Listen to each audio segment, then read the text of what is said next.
With magnetic resonance imaging, a powerful magnetic field and radio waves are used to produce detailed images of the heart and chest. This expensive and sophisticated procedure is used predominantly for the diagnosis of complex heart disease that is present at birth or congenital. The person is placed inside a large electromagnetic chamber that causes the nuclei of atoms in the body to line up parallel to each other. Normally, nuclei randomly point in different directions. Then a pulse of radio waves is emitted, making the nuclei vibrate out of alignment. As the nuclei line up again, they give out characteristic signals which are converted into 2 and 3-dimensional images of heart structures. Usually, an injection of a substance that can be seen on scans or a contrast agent to enhance the image is not needed. Occasionally, however, a paramagnetic contrast agent is substance that is weakly attracted by strong magnetic fields and is given intravenously to help identify areas of inadequate blood flow in the heart muscle. MRI has some disadvantages. It takes longer to produce MRI images than computer tomography images. Because of the movement of the heart, the images obtained with MRI are fuzzier than those obtained with CT.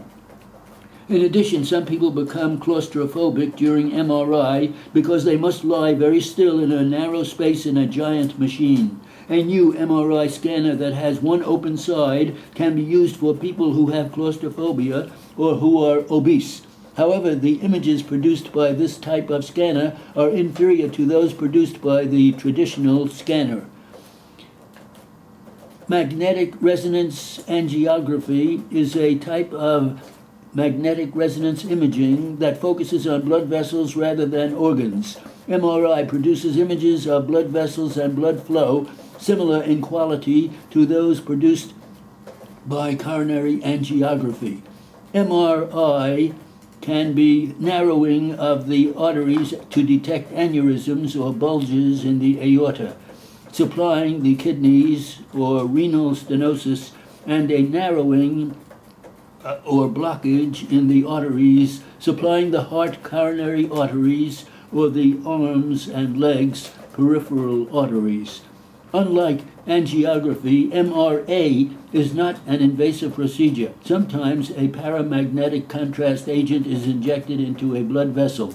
MRA uses the same scanner as is used for MRI and thus also requires that the person lie still in a narrow space. MRA usually takes less than 1 hour. In radionuclide imaging, a tiny amount of a radioactive substance, radionuclide, called a tracer, is injected into any vein. The amount of radiation the person receives is tiny, less than that produced by most X-rays.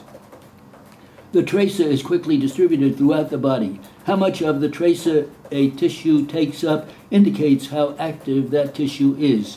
The tracer emits gamma rays which are detected by a gamma camera. A computer analyzes this information and constructs an image which is displayed on a screen and stored on a computer disk for further analysis.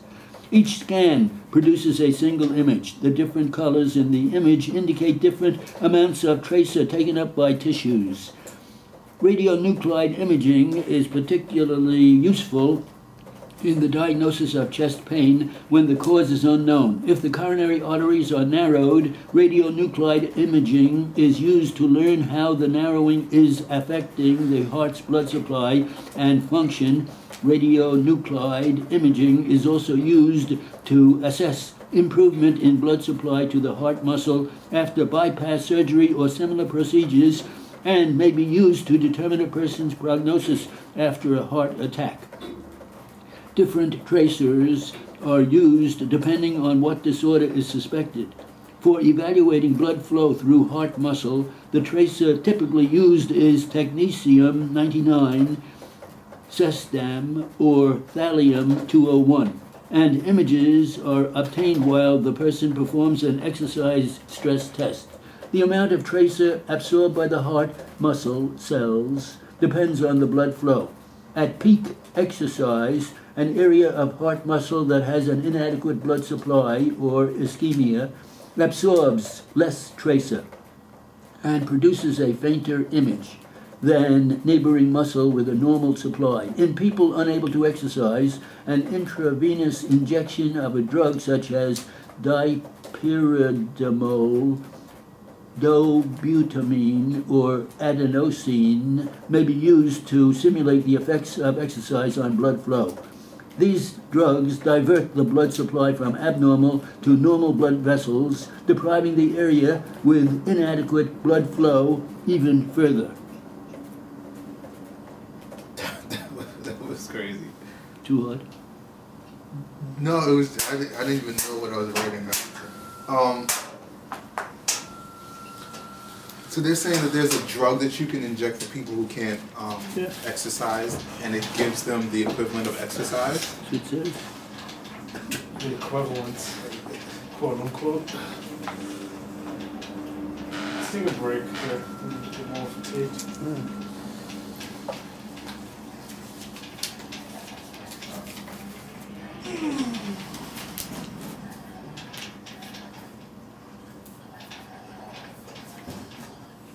Are you still on break? Yep, it's supposed to be over next week or something like that. Oh, cool.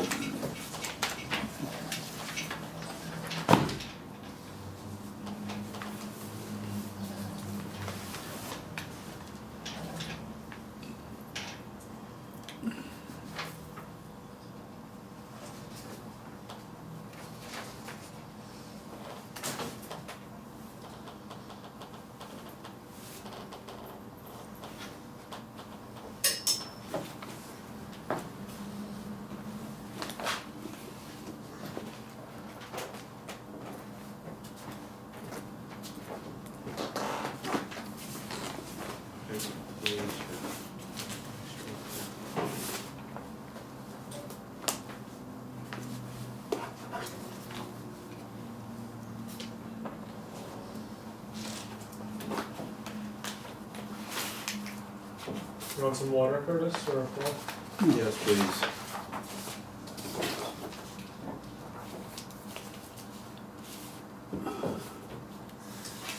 I saw an image of, I think they showed like the Pacific Ocean. And this is recent, but it's just showing the amount of leakage from Fukushima. Remember in 2011 where they had the big earthquake in Japan and all that radioactive substances leaked into the Sure, it goes throughout the ocean. It's still there. It's not dissipating or anything. Is it supposed to dissipate or not? I don't know. I don't know, but it's scary.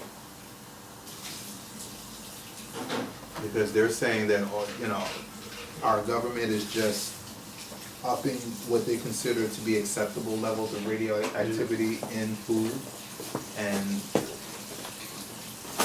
just allowing stuff. Okay.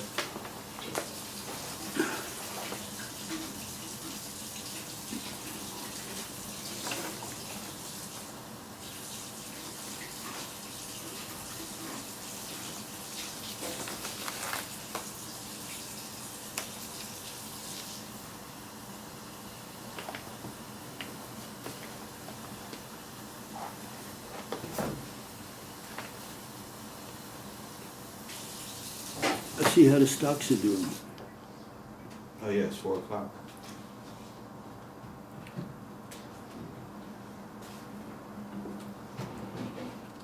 Pot is 34 cents. So it went up a cent. Went up 10 cents, 11 cents. Oh, thank you. Yep. Going crazy.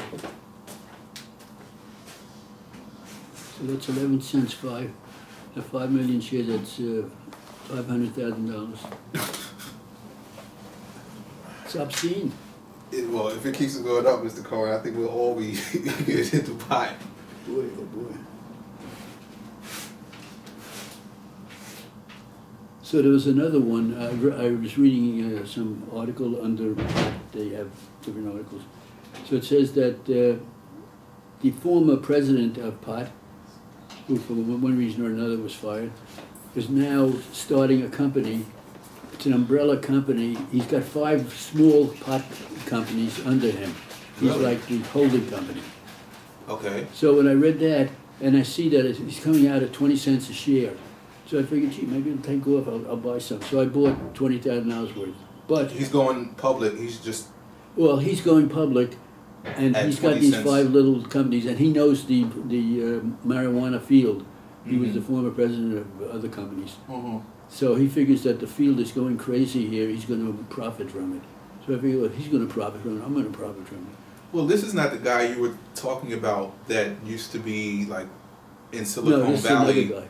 Okay, all right. Yeah, that guy is still the president of POT. Okay. So this guy, it's called something, but the initials are PLPE. So this morning, about 8 o'clock, I figured I'm gonna buy another 10,000 shares. So I call up, so I, on my thing, I put it in. So then it says, there's an article that says that as of today, it's splitting 1 for 40. That means that if the stock is quoted, it was quoted then at about 30 cents a share, that it's really 40 times that, 4,812 would be $12 or $13 a share. So I put in an order for 200 shares at $13 a share. I get a call from some official in Charles Schwab. Mm-hmm. He says, look, we got your thing here for 200 shares. He says, but it hasn't split yet because they're having trouble getting the permission of the SEC and this and that. Mm-hmm. So he says, it comes to $200. It's 200 shares at 40 cents a share, whatever that is. Okay, they're saying if the stock splits, then If they had it's split, it would be like $14 a share instead of instead of 20 cents or share. 30 cents a share. In other words, 1 for 40, a reverse split they call it. So he says, we put it through and we have it for $225, but the guy who's in charge of doing this thinks that you may have made a mistake and he's ready to cancel it. Mm-hmm. So I said, I tell him to cancel it. Well, I'm not interested in $200 worth of stock. Mm-hmm.